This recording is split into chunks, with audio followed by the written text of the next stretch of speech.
گاہک نے دکان میں داخل ہو کر دکاندار سے پوچھا، کلوں کا کیا بھاؤ لگایا ہے؟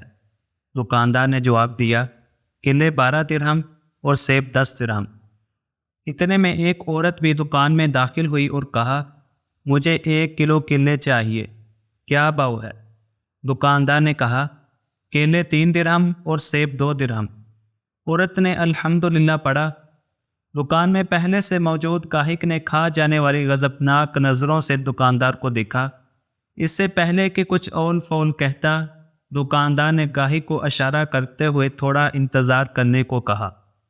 عورت خریداری کر کے خوشی خوشی دکان سے نکلتے ہوئے بڑبڑائی، اللہ تیرا شکر ہے، میرے بچے انہیں کھا کر بہت خوش ہوں گے۔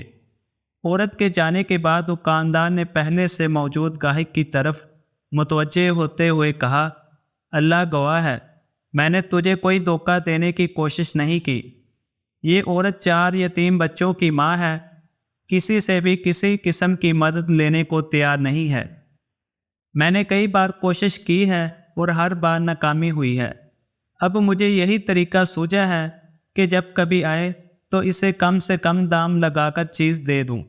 میں چاہتا ہوں کہ اس کا برم قائم رہے اور اسے لگے کہ وہ کسی کی محتاج نہیں ہے۔ میں یہ تجارت اللہ کے ساتھ کرتا ہوں اور اسی کی رضا و خوشنودی کا طالب ہوں۔ دکاندار کہنے لگا، یہ عورت ہفتے میں 1 بار آتی ہے، اللہ گواہ ہے، جس دن یہ آ جائے اس دن میری گاہکی بڑھ جاتی ہے اور اللہ کے غیبی خزانے سے منافع 2 چند ہوتا ہے۔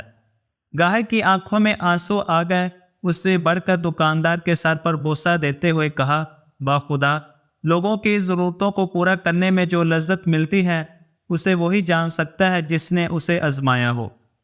اگر آپ لوگوں کو یہ ویڈیو اچھی لگی ہے تو پلیز اس ویڈیو کو لائک، شیئر اور کمنٹ کیجیے، اور اگر آپ نے ہمارے چینل کو سبسکرائب نہیں کیا تو ہمارے چینل کو سبسکرائب کر لیجیے۔